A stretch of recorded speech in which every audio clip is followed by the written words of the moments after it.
সম্মানীয় দর্শক, এই মুহূর্তে যারা চেন্নাইয়ে বা যারা বোম্বাই বা যারা অন্য রাজ্যে যারা কাজ করছেন, তারা যদি বাড়ি ফিরে চলে আসেন, তাহলে আপনাদেরকে প্রত্যেক মাসে মাসে মুখ্যমন্ত্রী মাননীয় মমতা ব্যানার্জি 5,000 টাকা করে দেবেন। অর্থাৎ বছরে আপনি 60,000 টাকা পেয়ে যাবেন। তার জন্য আপনাকে কি করতে হবে? এই মুহূর্তে স্ক্রিনে এই যে ফর্মটা দেখছেন, এই ফর্মটা আপনাদেরকে পূরণ করতে হবে এবং এই ফর্ম পূরণ করার পর আপনাকে 6টি কাগজপত্র বা 6টি ডকুমেন্ট দিতে হবে। তাহলে আপনি কিন্তু মাসে মাসে সেই 5,000 টাকা পেয়ে যেতে পারেন। তো বন্ধুরা, সেই 6টি কাগজের মধ্যে আপনার কাছে কয়টি কাগজ রয়েছে বা সেই 6টি ডকুমেন্ট কি কি লাগবে, অবশ্যই এই বিষয়ে বিস্তারিত তথ্য জানতে হলে ভিডিওটি শেষ পর্যন্ত দেখবেন এবং শ্রমশ্রী সম্পর্কে পরবর্তী আপডেট পেতে অবশ্যই চ্যানেলটিকে সাবস্ক্রাইব করে পাশের বেল আইকনটি অন করে দেবেন। তো প্রথমে বলে রাখি, যারা অন্য রাজ্যে কাজ করছেন এবং যারা বাড়ি চলে আসবেন, তাদেরকে প্রথম যে শর্ত, এই যে ফর্মটা দেখছেন পরিযায়ী শ্রমিকের যে ফর্ম, অর্থাৎ প্রথমে পরিযায়ী শ্রমিক হিসাবে আপনার নামটা পশ্চিমবঙ্গ সরকারের খাতায় নথিভুক্ত করতে হবে। পরিযায়ী শ্রমিক হিসাবে নথিভুক্ত করার পর আপনি শ্রমশ্রী প্রকল্পের জন্য অ্যাপ্লাই করতে পারবেন। তো প্রথম কথা, এই ফর্মটা আপনাকে পূরণ করতে হবে।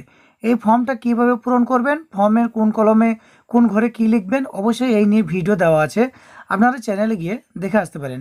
এই ফর্ম পূরণ হয়ে গেলে আপনাকে কিন্তু 6টি কাগজ দিতে হবে। এই দেখুন, এখানে কিন্তু 6টি কাগজের কথা উল্লেখ আছে, আপনাদের কিন্তু দেখিয়ে দিচ্ছি। প্রথমে 1 নম্বর দেখুন দেওয়া আছে, 2 নম্বর, এখানে দেখুন 3, 4, 5, 6, এই 6টি কাগজ দিতে হবে। এছাড়াও এখানে একটি খবর প্রকাশ হয়েছে, সেই খবরেও কিন্তু এখানে বলা হয়েছে 6টি কাগজের কথা। দেখুন 1 নম্বর, 2 নম্বর, 3, 4, 5, 6, অর্থাৎ এই 6টি কাগজ আপনাকে দিতে হবে। এবার কি কি? প্রথমে দেখুন 1 নম্বরে বলা হয়েছে যে পাসপোর্ট আকারের ছবি, এই ডকুমেন্ট বা এই কাগজ বা আপনাকে এই যে পাসপোর্ট আকারের একটা ছবি, সেটা কিন্তু আপনাকে দিতে হবে।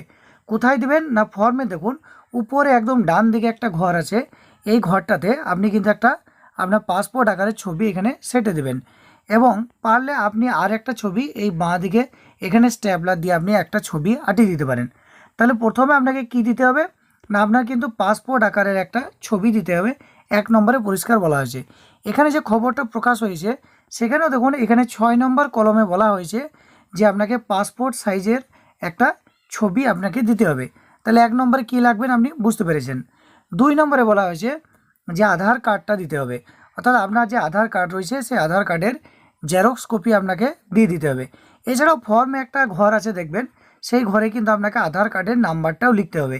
এখানে যদি আপনি খুঁজে দেখেন তো আধার কার্ডের একটা জায়গা আছে, দেখবেন দেখুন এখানে দেওয়া আছে আধার নাম্বার, ঠিক এই জায়গাতে আপনি আধার নাম্বারটা লিখে দেবেন এবং সেই আধার কার্ডের জেরক্সটা দিয়ে দেবেন। এখানে যে খবরটা প্রকাশ হয়েছে সেখানে 1 নম্বরেই দেখুন বলা আছে যে আধার কার্ড, অর্থাৎ আধার কার্ডের যে জেরক্স সেটা কিন্তু আপনাকে দিতে হবে। এটা কিন্তু 2 নম্বর ডকুমেন্ট। 3 নম্বর কি বলা আছে? 3 নম্বর দেখুন এখানে পরিষ্কার উল্লেখ করা আছে যে ব্যাংকের পাসবই, অর্থাৎ আপনার যে ব্যাংকে যে অ্যাকাউন্ট রয়েছে সেই পাসবইয়ের যে জেরক্স সেটা কিন্তু দিয়ে দেবেন। এছাড়াও কিন্তু এখানে দেখুন ব্যাংকের যে ডিটেলস সেটা কিন্তু লেখারও একটা জায়গা আছে, ঠিক এই জায়গাতে আপনার ব্যাংকের ডিটেলস দিয়ে দেবেন, তাহলে আর নিচে আপনি একটা জেরক্স কোড দিয়ে দেবেন। এখানে যে খবরটা প্রকাশ হয়েছে সেখানেও দেখুন উল্লেখ করা আছে যে 5 নম্বরে দেখুন ব্যাংকিং ডিটেলসের যে জেরক্স কপি সেটা কিন্তু আপনাকে দিতে হবে। তাহলে 3 নম্বর কি লাগবে বুঝতে পেরে গেছেন। 4 নম্বরে আপনাকে কি দিতে হবে না, আবেদনপত্র সহ সংযোজনী এ, অর্থাৎ এই যে অ্যানেক্সার এ আছে সেটা দিতে হবে। তো অ্যানেক্সার এ সেটা আবার কি? দেখুন এই যে ফর্মটা আছে সেই ফর্মের নিচেই দেখুন এখানে সংযোজনী এ বা অ্যানেক্সার এ কিন্তু আছে, অর্থাৎ এটা স্বস্বাক্ষরিত শংসাপত্র।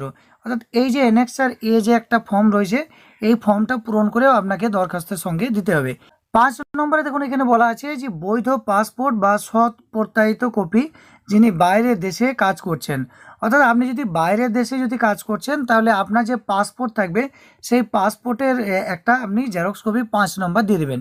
এখানে যে খবরটা প্রকাশ হয়েছে সেখানেও দেখুন বলা আছে যে শ্রমিক হিসাবে আপনি ভিন্ন রাজ্যে কাজ করার যদি কোনো প্রমাণ থাকে তাহলে আপনি কিন্তু সেটা দেবেন, অর্থাৎ আপনি বাইরে কাজ করছেন তার যদি কোনো প্রমাণ থাকে সেটা আপনাকে দিতে হবে।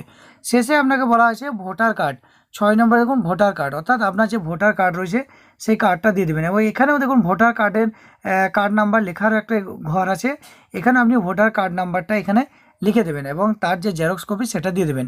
এখানে যে খবরটা প্রকাশ হয়েছে সেখানেও দেখুন এখানে বলা আছে ভোটার কার্ডের কথা কিন্তু উল্লেখ আছে। অর্থাৎ এই যে 6টি ডকুমেন্টের কথা বলা হলো, আপনাকে ফর্ম পূরণ করার পর মাসে মাসে 5,000 টাকা নেওয়ার জন্য আপনাকে এই যে পরিযায়ী শ্রমিকের যে ফর্ম সেটা কিন্তু আগে পূরণ করতে হবে। তারপর আপনি শ্রমশ্রী প্রকল্পে যখন ফর্ম বেরোবে তারপর আপনি কিন্তু সেটা পূরণ করতে পারবেন। প্রথমে আপনাকে পরিযায়ী শ্রমিক হিসাবে ফর্ম পূরণ করতে হবে, তারপর আপনি শ্রমশ্রী প্রকল্পের জন্য পরবর্তীতে আপনি আবেদন করতে পারবেন। তো বন্ধুরা, আশা করি এই মুহূর্তে বুঝতে পেরেছেন 6টি ডকুমেন্ট কী কী লাগবে, আশা করি বুঝতে পেরেছেন। তবু যদি এই বিষয়ে আপনাদের কিছু জানার থাকে বা বলার থাকে অবশ্যই আপনারা শেষে কমেন্ট করবেন। আজকে এই পর্যন্ত, দেখা হচ্ছে টেক ইন্ডিয়া ইউটিউব চ্যানেলের পরবর্তী কোনো ভিডিওতে। ততক্ষণ পর্যন্ত ভালো থাকবেন, সুস্থ থাকবেন এবং টেক ইন্ডিয়া ইউটিউব চ্যানেলের সঙ্গে থাকবেন।